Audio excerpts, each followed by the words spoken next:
Hi ಪ್ರಿಯ ಸ್ನೇಹಿತರೆ, welcome back to my channel. ಹೊಸ ಕತೆಗೆ ನಿಮಗೆಲ್ಲರಿಗೂ ಸ್ವಾಗತ. ನನ್ನ ಹೆಸರು ಪ್ರಿಯಾ. ನನಗೆ 28 ವರ್ಷ. ನಾನು ವಿವಾಹಿತ. ನನ್ನ ಗಂಡನ ಹೆಸರು ಅರ್ಜುನ್. ಅವರು ಮೈಸೂರಿನಲ್ಲಿ ಒಂದು ಖಾಸಗಿ ಕಂಪನಿಯಲ್ಲಿ ಕೆಲಸ ಮಾಡುತ್ತಾರೆ. ನಮ್ಮ ಮದುವೆಯಾಗಿ 6 ವರ್ಷಗಳಾಗುತ್ತಿದೆ. ಇನ್ನೂ ಮಕ್ಕಳಿಲ್ಲ. ಆದರೂ ನಮ್ಮ ಜೀವನ ಸಾಕಷ್ಟು ಸಂತೋಷದಿಂದ ಸಾಗುತ್ತಿತ್ತು. ನಾವು, ನನ್ನ ಗಂಡ, ನನ್ನ ಅತ್ತೆ ಮಾವ ಮತ್ತು ನಾನು ಒಟ್ಟಿಗೆ ಒಂದೇ ಮನೆಯಲ್ಲಿ ಸುಖವಾಗಿ ವಾಸಿಸುತ್ತಿದ್ದೆವು. ಆದರೆ ಒಂದು ದಿನ ಆಕಸ್ಮಿಕವಾಗಿ ನನ್ನ ಅತ್ತೆಯವರ ಆರೋಗ್ಯ ಹದಗೆಟ್ಟು ಕೇವಲ 7 ದಿನಗಳಲ್ಲಿ ಅವರು ನಮ್ಮನ್ನಗಲಿದರು. ಅತ್ತೆಯವರು ತುಂಬಾ ಒಳ್ಳೆಯವರು. ಮನೆಯ ಎಲ್ಲಾ ಕೆಲಸವನ್ನು ಚೆನ್ನಾಗಿ ನಿರ್ವಹಿಸುತ್ತಿದ್ದರು. ಮಾವಂದಿರಿಗೆ ಎಲ್ಲಾ ರೀತಿಯಿಂದ ಸಹಾಯ ಮಾಡುತ್ತಿದ್ದರು. ಅವರ ನಿಧನದಿಂದ ಮನೆಯಲ್ಲಿ ದೊಡ್ಡ ಶೂನ್ಯತೆ ಉಂಟಾಯಿತು. ನಾವೆಲ್ಲ ದುಃಖದ ಸಾಗರದಲ್ಲಿ ಮುಳುಗಿದೆವು. ಆದರೆ ನನ್ನ ಮಾವಂದಿರಿಗೆ ಅದು ತಾಳಲಾಗದ ಆಘಾತವಾಯಿತು. ಅವರ ಜೀವನದ ಒಡನಾಡಿ ಹೋದ ಮೇಲೆ ಅವರು ಸಂಪೂರ್ಣ ಒಂಟಿಯಾಗಿ ಹೋದರು. ಅವರನ್ನು ನೋಡಿದರೆ ಮನಸ್ಸು ಕರಗುತ್ತಿತ್ತು. ಯಾರಿಗೂ ಮಾತಾಡದೆ ಒಂಟಿಯಾಗಿ ಕುಳಿತು ಕಣ್ಣೀರು ಹಾಕುತ್ತಿದ್ದರು. ಅಪ್ಪ, ನೀವೇ ಮನೆಯ ಒಡೆಯ. ನೀವೇ ಹೀಗೆ ಒದ್ದಾಡಿದರೆ ನಾವು ಯಾರನ್ನು ನಂಬಿ ಇರೋದು ಎಂದು ನಾವು ಎಷ್ಟೇ ಸಮಾಧಾನ ಹೇಳಿದರೂ ಕೆಲವೇ ದಿನಕ್ಕೆ ಮತ್ತೆ ಹಿಂದಿನಂತೆಯೇ ಆಗಿ ಹೋಗುತ್ತಿದ್ದರು. ಈಗಾಗಲೇ 10 ತಿಂಗಳು ಕಳೆದಿತ್ತು. ಆದರೂ ಅವರಿಗೆ ಆ ದುಃಖದಿಂದ ಹೊರಬರಲಾಗುತ್ತಿರಲಿಲ್ಲ. ಡಾಕ್ಟರ್ಗಳು ಈ ಮನೆಯ ನೆನಪುಗಳೇ ಅವರನ್ನು ಕಾಡುತ್ತಿವೆ. ಸ್ವಲ್ಪ ದಿನ ಬೇರೆ ಕಡೆ ಕಳಿಸಿ ಎಂದು ಸಲಹೆ ಕೊಟ್ಟರು. ನಾವು ಅವರನ್ನು ಕೊಲ್ಲೂರಿನಲ್ಲಿರುವ ನನ್ನ ಗಂಡನ ಅತ್ತೆಯ ಮಗಳ ಮನೆಗೆ ಕಳುಹಿಸಿದೆವು. ಅಲ್ಲೂ ಅವರಿಗೆ ಮನಸ್ಸು ನೆಲೆಸಲಿಲ್ಲ. ಕೇವಲ 1 ವಾರದಲ್ಲೇ ವಾಪಸ್ ಬಂದುಬಿಟ್ಟರು. ಅತ್ತೆ ಹೋದ ಮೇಲೆ ಮಾವಂದಿರು ಸಂಪೂರ್ಣವಾಗಿ ತಮ್ಮನ್ನು ತಾಮೇ ಮುಚ್ಚಿಕೊಂಡರು. ಯಾವ ಕೆಲಸಕ್ಕೂ ಆಸಕ್ತಿ ಇಲ್ಲ. ಗಂಟೆಗಟ್ಟಲೆ ಕುಳಿತು ಏನೂ ಮಾಡದೆ ಇರುತ್ತಿದ್ದರು. ನಿಧಾನಕ್ಕೆ ನನಗೊಂದು ವಿಚಿತ್ರ ಎದೆಗುಂದುವ ಭಾವನೆ ಬರತೊಡಗಿತು. ಅವರು ನನ್ನನ್ನು ನೋಡುವ ದೃಷ್ಟಿಯೇ ಬದಲಾಗಿತ್ತು. ಆ ದಿಟ್ಟ ನೋಟ ನನಗೆ ಅಜ್ಞಾನ ಭಯವನ್ನುಂಟು ಮಾಡುತ್ತಿತ್ತು. ಕೆಲವೊಮ್ಮೆ ಆಕಸ್ಮಿಕವಾಗಿ ನನ್ನ ಕೈಗೆ ಭುಜಕ್ಕೆ ತಗುಲುತ್ತಿದ್ದರು. ಮೊದಮೊದಲು ನಾನದನ್ನು ಕಡೆಗಣಿಸಿದೆ. ಬಹುಶಃ ನನಗೆ ತಪ್ಪು ತಿಳುವಳಿಕೆ ಆಗಿರಬಹುದು ಎಂದುಕೊಂಡೆ. ಗಂಡನಿಗೆ ಹೇಳಿದರೆ ಅವರು ನಂಬುತ್ತಾರೋ ಇಲ್ಲವೋ ಅಥವಾ ನನ್ನ ಮೇಲೆಯೇ ಸಿಟ್ಟಾಗಬಹುದೆಂದು ಭಯವಾಯಿತು.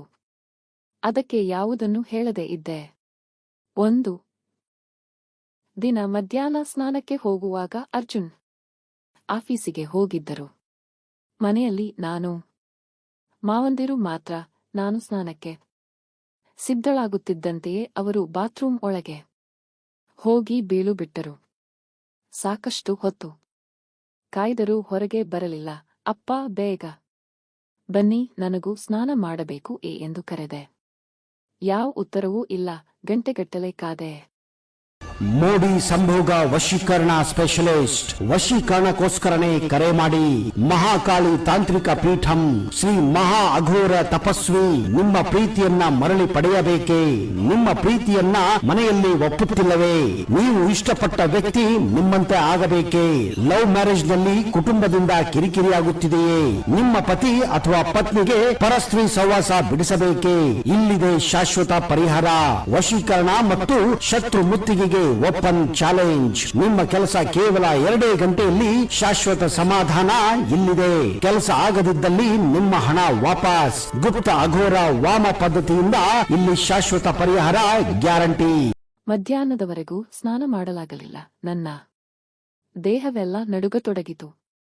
ಸಂಜೆ ಅರ್ಜುನ್ ಬಂದ ಮೇಲೆ ಹೇಳಬೇಕೆಂದುಕೊಂಡೆ. ಆದರೆ ಧೈರ್ಯ ಬರಲಿಲ್ಲ. ರಾತ್ರಿ ಎದೆಯಲ್ಲಿ ಗುಬ್ಬಿ ಕಟ್ಟಿಕೊಂಡು ಮಲಗಿದೆ. 2 ದಿನಗಳ ನಂತರ ಅರ್ಜುನ್ ತನ್ನ ಸ್ನೇಹಿತನ ಮದುವೆಗೆ ಏಕಾಏಕಿ ಹೋಗಬೇಕಾಯಿತು. ಮೊದಲು ನಾವಿಬ್ಬರೂ ಹೋಗಬೇಕಿತ್ತು. ಆದರೆ ಮಾವಂದಿರನ್ನು ಒಬ್ಬರನ್ನೇ ಬಿಡಲಾಗದೆ ನಾನು ಮನೆಯಲ್ಲೇ ಉಳಿದೆ. ಈಗ ಮನೆಯಲ್ಲಿ ನಾನು ಮಾವಂದಿರು ಮಾತ್ರ. 2 ದಿನ ನನ್ನ ಎದೆಯಲ್ಲೊಂದು ಭಯದ ಗುಂಡಿ. ಊಟ ಮಾಡಿಸಿ, ಮನೆ ಸ್ವಚ್ಛಗೊಳಿಸಿ, ಆಯಾಸದಿಂದ ಕೋಣೆಯಲ್ಲಿ ಮಲಗಿದೆ. ನಿದ್ರೆಯಲ್ಲಿ ಇದ್ದಾಗ ಯಾರೋ ತುಂಬಾ ಮೆಲ್ಲನೆ ನನ್ನ ಭುಜಕ್ಕೆ ಮುಟ್ಟಿದಂತೆ ಭಾಸವಾಯಿತು. ಕಣ್ಣು ತೆರೆದು ನೋಡಿದೆ. ನನ್ನ ಪಕ್ಕದಲ್ಲಿ ಮಾವಂದಿರು ಕುಳಿತಿದ್ದರು. ದಿಗಿಲಾಗಿ ದೂರ ಸರಿದೆ. ಅಪ್ಪ, ಏನಾಯ್ತು? ಏನಾದರೂ ಬೇಕಿತ್ತಾ ಎಂದು ನಡುಗುತ್ತಾ ಕೇಳಿದೆ.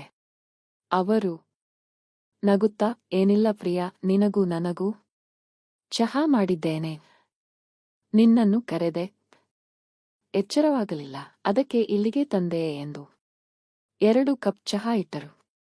ನಾನು ಆ ಮಾತನ್ನು ನಂಬಲಿಲ್ಲ. ಚಹಾ ತಂದಿದ್ದು ನಿಜ, ಆದರೆ ಆ ಸ್ಪರ್ಶ ಉದ್ದೇಶಪೂರ್ವಕವೋ ಅಲ್ಲವೋ ಗೊತ್ತಾಗದೆ ಭಯವಾಯಿತು. ನೀವು ಹೋಗಿ ಮಲಗಿ ಅಪ್ಪಾಯೇ ಎಂದು ಕಳುಹಿಸಿದೆ. ಚಹಾ ಕುಡಿದು ಕುಳಿತಿದ್ದಾಗ ಅವರ ಕೋಣೆಯಿಂದ ಅಳುವ ಸದ್ದು ಕೇಳಿತು. ಹೋಗಿ ನೋಡಿದರೆ ಅವರೇ ಅತ್ತೆಯವರ ಫೋಟೋ ಎದುರು ಕುಳಿತು ಅಳುತ್ತಿದ್ದರು. ಏನಾಯ್ತು ಅಪ್ಪ? ಡಾಕ್ಟರ್ಗೆ ಕರೆಯಲೇ ಎಂದು ಕೇಳಿದೆ. ಅವರು ಕಣ್ಣೀರು ಒರೆಸಿಕೊಂಡು, ಇಲ್ಲ ಪ್ರಿಯಾ, ನಿನ್ನ ಅತ್ತೆಯ ನೆನಪು ಬಂದಿತು. ಅವಳು ಹೋದಾಗಿನಿಂದ ನನ್ನ ಮನಸ್ಸು ತುಂಬಾ ಭಾರವಾಗಿದೆ. ನನಗೂ ಒಬ್ಬ ಸಂಗಾತಿ ಬೇಕು. ಒಬ್ಬ ಮನುಷ್ಯನಿಗೆ ಭಾವನೆಗಳಿರುತ್ತವಲ್ಲ ಎಂದರು. ಆ ಮಾತಿನಲ್ಲಿ ಏನೋ ಇನ್ನೊಂದು ಅರ್ಥ ಇದೆಯೆಂಬಂತೆ ಭಾಸವಾಯಿತು. ನನಗವರ ಮೇಲೆ ಕರುಣೆ ಬಂತು. ಚಿಂತೆ ಬೇಡ ಅಪ್ಪ, ಎಲ್ಲ ಒಳ್ಳೆಯದಾಗುತ್ತದೆ. ನಿಮಗೆ ಏನಾದರೂ ಹೇಳಬೇಕೆನಿಸಿದರೆ ನನ್ನಲ್ಲಿ ಮುಕ್ತವಾಗಿ ಹೇಳಿ ಎಂದು ಸಮಾಧಾನ ಹೇಳಿದೆ. ಮಾರನೆಯ ದಿನ ಬೆಳಿಗ್ಗೆ ಚಹಾ ತೆಗೆದುಕೊಂಡು ಅವರ ಕೋಣೆಗೆ ಹೋದೆ. ಅವರು ಚಹಾ ತಂದಿದ್ದಕ್ಕೆ ಒಳ್ಳೆಯದಾಯ್ತು. ನಿನ್ನೆ ರಾತ್ರಿ ಮಂಚದಿಂದ ಜಾರಿ ಬಿದ್ದೆ. ಸೊಂಟಕ್ಕೆ ಬಹಳ ನೋವು. ಸ್ವಲ್ಪ ಎಣ್ಣೆ ತಂದು ಮಸಾಜ್ ಮಾಡು ಪ್ರಿಯಾ ಎಂದರು. ನನ್ನ ಮನಸ್ಸು ಕೋಪದಿಂದ ಕುದಿಯಿತು. ಆದರೂ ಮೌನವಾಗಿ ಎಣ್ಣೆ ತಂದೆ. ಅವರು ಮಂಚದ ಮೇಲೆ ಮಲಗಿ ನನ್ನ ಕೈ ಸರಿಯಾಗಿ ತಲುಪುತ್ತಿಲ್ಲ ಎಂದರು. ನಾನು ಬೆನ್ನಿಗೆ ಎಣ್ಣೆ ಹಚ್ಚಿ ಮೆಲ್ಲನೆ ಒತ್ತಲು ಶುರು ಮಾಡಿದೆ. ಅವರು ಆಹಾ, ನಿನ್ನ ಕೈ ತುಂಬಾ ಮೃದುವಾಗಿದೆ, ಇಲ್ಲಿ ಒತ್ತು, ಅಲ್ಲಿಯೂ ಎಂದು ನನ್ನ ಕೈಗೆ ಕೈ ಚಾಚುತ್ತಿದ್ದರು. ನನಗೆ ಎಲ್ಲವೂ ಅರ್ಥವಾಗುತ್ತಿತ್ತು. ತಡೆಯಲಾಗದೆ ಕಣ್ಣೀರು ಹಾಕುತ್ತಾ ಕೋಣೆಗೆ ಓಡಿ ಬಂದೆ. ಸ್ವಲ್ಪ ಹೊತ್ತಿನಲ್ಲೇ ಅವರೇ ಬಂದರು. ಪ್ರಿಯಾ, ಏನಾಯ್ತು ಮಗಳೇ?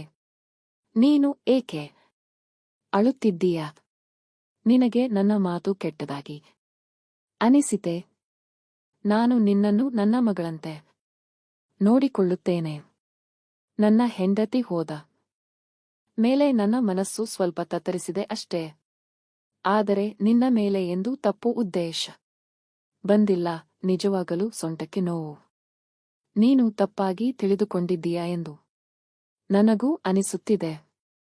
ನಿನ್ನ ಜೀವನ ಸದಾ ಸಂತೋಷದಿಂದ ಇರಲಿ ಮಗಳೆಯೇ ಎಂದು ತುಂಬಾ ಪ್ರೀತಿಯಿಂದ ಹೇಳಿದರು. ನಾನು ಆ ಮಾತುಗಳಿಂದ ಕರಗಿ ಹೋಗಿ ಅವರ ಕಾಲಿಗೆ ಬಿದ್ದೆ. ಅಪ್ಪ, ನನ್ನಿಂದ ದೊಡ್ಡ ತಪ್ಪಾಯಿತು. ನಾನು ನಿಮ್ಮನ್ನು ತಪ್ಪು ದೃಷ್ಟಿಯಿಂದ ನೋಡಿದೆ ಎಂದು ಭಾವಿಸಿದ್ದೆ. ದಯಮಾಡಿ ಕ್ಷಮಿಸಿ. ನನ್ನ ಗಂಡ ಕೇವಲ 2 ದಿನ ದೂರ ಇದ್ದರೆ ನನಗೆ ಎಷ್ಟು ಭಯ, ಆತಂಕ. ಆದರೆ ನಿಮ್ಮ ಜೀವನ ಸಂಗಾತಿ ಶಾಶ್ವತವಾಗಿ ದೂರಾಗಿದ್ದಾರೆ. ನಿಮ್ಮ ದುಃಖ ನನಗೆ ಇದುವರೆಗೆ ಸರಿಯಾಗಿ ಅರ್ಥವಾಗಿರಲಿಲ್ಲ. ಇನ್ನು ಮುಂದೆ ನಾನು ನಿಮ್ಮನ್ನು ಎಲ್ಲ ರೀತಿಯಲ್ಲಿ ನೋಡಿಕೊಳ್ಳುತ್ತೇನೆ, ನಿಮ್ಮ ಮಗಳಂತೆಯೇ ಇರುತ್ತೇನೆ ಎಂದು ಕಣ್ಣೀರು ಹಾಕುತ್ತಾ ಕ್ಷಮೆ ಕೇಳಿದೆ. ಇದು ಇವತ್ತಿನ ಕತೆ. ಇಲ್ಲಿಗೆ ಮುಗಿಯಿತು. ಇದೊಂದು ಕತೆಯಷ್ಟೇ. ಕತೆ ಹೇಗಿತ್ತು ಅಂತ ಕಮೆಂಟ್ ಸೆಕ್ಷನ್ನಲ್ಲಿ ಹೇಳಿ. ನನ್ನ ಚಾನೆಲ್ಗೆ ಹೊಸಬ್ಬರು ಆಗಿದ್ರೆ ಸಬ್ಸ್ಕ್ರೈಬ್ ಮಾಡಿಕೊಂಡು ಪಕ್ಕದಲ್ಲಿರುವಂತಹ ಬೆಲ್ ಐಕಾನ್ನ ಕ್ಲಿಕ್ ಮಾಡಿಕೊಂಡು ಆಲ್ ಆಪ್ಷನ್ ಸೆಲೆಕ್ಟ್ ಮಾಡಿಕೊಳ್ಳಿ. ಓಕೆನಾ? ಮತ್ತೊಮ್ಮೆ ಮೀಟ್ ಮಾಡೋಣ ಮತ್ತೊಂದು ರೋಚಕವಾಗಿರುವಂತಹ ಕತೆ ಜೊತೆಗೆ. ಅಲ್ಲಿವರೆಗೂ ಬೈ ಬೈ. ಮೋಡಿ ಸಂಭೋಗ ವಶೀಕರಣ ಸ್ಪೆಷಲಿಸ್ಟ್. ವಶೀಕರಣಕ್ಕೋಸ್ಕರನೇ ಕರೆ ಮಾಡಿ. ಮಹಾಕಾಳಿ ತಾಂತ್ರಿಕ ಪೀಠಂ ಶ್ರೀ ಮಹಾ ಅಘೋರ ತಪಸ್ವಿ ನಿಮ್ಮ ಪ್ರೀತಿಯನ್ನ ಮರಳಿ ಪಡೆಯಬೇಕೇ? ನಿಮ್ಮ ಪ್ರೀತಿಯನ್ನ ಮನೆಯಲ್ಲಿ ಒಪ್ಪುತ್ತಿಲ್ಲವೇ? ನೀವು ಇಷ್ಟಪಟ್ಟ ವ್ಯಕ್ತಿ ನಿಮ್ಮಂತೆ ಆಗಬೇಕೇ? ಲವ್ ಮ್ಯಾರೇಜ್ ನಲ್ಲಿ ಕುಟುಂಬದಿಂದ ಕಿರಿಕಿರಿಯಾಗುತ್ತಿದೆಯೇ? ನಿಮ್ಮ ಪತಿ ಅಥವಾ ಪತ್ನಿಗೆ ಪರಸ್ತ್ರೀ ಸಹವಾಸ ಬಿಡಿಸಬೇಕೇ? ಇಲ್ಲಿದೆ ಶಾಶ್ವತ ಪರಿಹಾರ. ವಶೀಕರಣ ಮತ್ತು ಶತ್ರು ಮುತ್ತಿಗೆಗೆ ಓಪನ್ ಚಾಲೆಂಜ್. ನಿಮ್ಮ ಕೆಲಸ ಕೇವಲ 2 ಗಂಟೆಯಲ್ಲಿ ಶಾಶ್ವತ ಸಮಾಧಾನ ಇಲ್ಲಿದೆ. ಕೆಲಸ ಆಗದಿದ್ದಲ್ಲಿ ನಿಮ್ಮ ಹಣ ವಾಪಸ್. ಗುಪ್ತ ಅಘೋರ ವಾಮ ಪದ್ಧತಿಯಿಂದ ಇಲ್ಲಿ ಶಾಶ್ವತ ಪರಿಹಾರ ಗ್ಯಾರಂಟಿ.